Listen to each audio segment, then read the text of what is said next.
Everyone, as you know about that कि UP में गर्मी का माहौल चल रहा है, तो आज हम गंगा नदी में आए हैं और तमाम साथी ऐसे हैं हमारे जो यहाँ पर स्नान कर रहे हैं। अपनी माँ के आंचल में आकर के इन्हें बहुत सुकून महसूस हो रहा है और वो दिन भी दूर नहीं जब हमारी गंगा माँ इतनी पवित्र और साफ होंगी कि देश ही नहीं बल्कि पूरी दुनिया के लोग हमारी माता के स्नान करने आएंगे और अपने आप को पवित्र महसूस करेंगे। तो ऐसे ही तमाम लोग हमारे बीच हैं जिनसे हम जानेंगे यूपी में आने वाले विधानसभा इलेक्शन के बारे में, उनके क्या विचार हैं और क्या उनके थॉट है। तो आइए बात करते हैं लोगों से।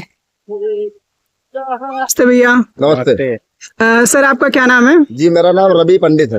तो रवि पंडित जी, आप जैसे जानते हैं कि यूपी में कुछ ही दिनों में विधानसभा चुनाव शुरू होने वाले हैं 2027 में जी, तो आप किसको मौका देना चाहेंगे इस बार? हम तो दोबारा योगी और मोदी को मौका देना चाहेंगे जी कि उनकी सरकार 27 में भी बनना चाहिए। उन्होंने इतना अच्छा काम किया है और इतना अच्छा काम कर रहे हैं और हमेशा हम तो चाहते हैं कि करते रहें।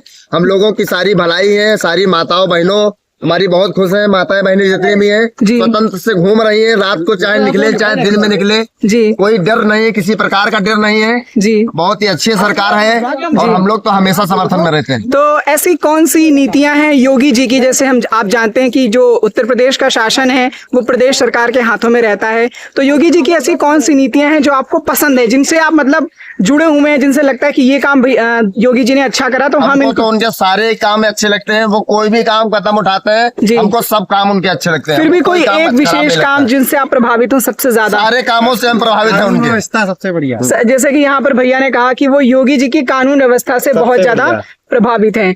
तो और कोई संदेश जो आप यूपी सरकार को देना चाहते हो कि यूपी सरकार अगर ये कर दे तो और अच्छा हो जाता? कोई ऐसी भलाई का काम जो आप चाहते हैं कि सरकार अगर ये कर देती तो भला हो जाता? तो आप बताएं, ऐसी कोई सुझाव जो आप सरकार को देना चाहते हो, अच्छा सुझाव जो लगता है कि हो। क्या बता दें, हम तो धंधेदार हैं यार। आप धंधा करते हैं? किस चीज का धंधा है आपका? समोसे का। ये समोसे की दुकान है। तो जैसे अभी रवि किशन जी का एक स्टेटमेंट भी आया था कि पूरे देश में समोसा जो है एक जैसा होना चाहिए और सबका प्राइस भी सेम होना चाहिए, तो उस पर आप कुछ कहना चाहेंगे? मुझको दिक्कत ये हो गई है कि सिलेंडर हमारे पास कम थे जी। सिलेंडर की दिक्कत हमको ज्यादा हो गई है। मान लिया घर में तो चलो चल जाता है 1.5 महीने 2 महीने जी, लेकिन हम लोगों के लिए ऐसा होना चाहिए कि 1 महीने में तो जरूरी मिल जाना चाहिए सिलेंडर। यानी कि आप ये कहना चाहते हैं कि जिन लोगों का खाने पीने का जो धंधा है, जो दुकानें हैं, उनको जो है सिलेंडर आसानी से उपलब्ध कराया जाए ताकि वो अपने काम सही तरीके से कर सकें। चलिए, ये बात भी आपकी सरकार तक पहुंचेगी। आप कुछ सरकार को संदेश देना चाहते हैं, कोई बात जो आपको प्रभावित लगती है? उत्तर प्रदेश में किसकी सरकार देखना चाहते हैं 2027 में? I love Yogi ji. You love Yogi ji, that is very good. And I love Modi ji. Okay, तो ये आपका ओपिनियन है, आपका विचार है, आप बहुत अच्छा विचार है आपका कि आप उनसे प्यार करते हैं, क्योंकि प्यार करना चाहिए, किसी ना किसी से जरूर करें आप। तो आपको योगी जी और मोदी जी की कौन सी बातें अच्छी लगती हैं? उनके कौन से काम अच्छे लगते हैं मोदी जी के, योगी जी के? उनको हमारे सारे काम उनके अच्छे लगते हैं हमको। जी। तो क्या आप योगी जी को प्रधानमंत्री के रूप में देखना चाहेंगे? जी। तो अगर आप योगी जी को प्रधानमंत्री के रूप में देखना चाहेंगे तो फिर उत्तर प्रदेश की जो मुख्यमंत्री की कुर्सी है उस पर किसको देखना चाहेंगे? अमित शाह जी को बैठा दिया जाए। अच्छा, आप ये चाहते हैं कि अमित शाह जी उत्तर प्रदेश की राजनीति में आ जाएं और योगी जी देश की राजनीति में चले जाएं। चलिए, यहाँ पर युवाओं का ये विचार रहा। और भी तमाम युवा हैं जो अपने बढ़िया मस्ती में एंजॉय कर रहे हैं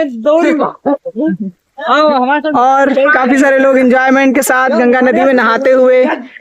और ये जो हमारी नदी है, गंगा नदी, एक दिन इतनी साफ और इतनी पवित्र हो जाए कि यहाँ पर सिर्फ हमारी ही कंट्री, सिर्फ हमारे ही जिले, हमारे ही देश के लोग ना आए बल्कि पूरी दुनिया के लोग आए और यहाँ पर अपने जीवन को जिएं और अपने जीवन को समझें। और एक बात और है कि देश को संभालना किसी एक व्यक्ति का दायित्व नहीं है। जब देश तब संभलता है और देश तब बनता है जब हमारे देश के सभी लोग अपने अपने स्तर पर अच्छा योगदान देते हैं देश के लिए। फिर वो चाहे साफ सफाई हो या व्यवहार हो या नशा हो या कोई और चीज। जब हम सुधरेंगे तभी देश सुधरेगा। शुक्रिया, फिर मिलेंगे अपने किसी अगले वीडियो में।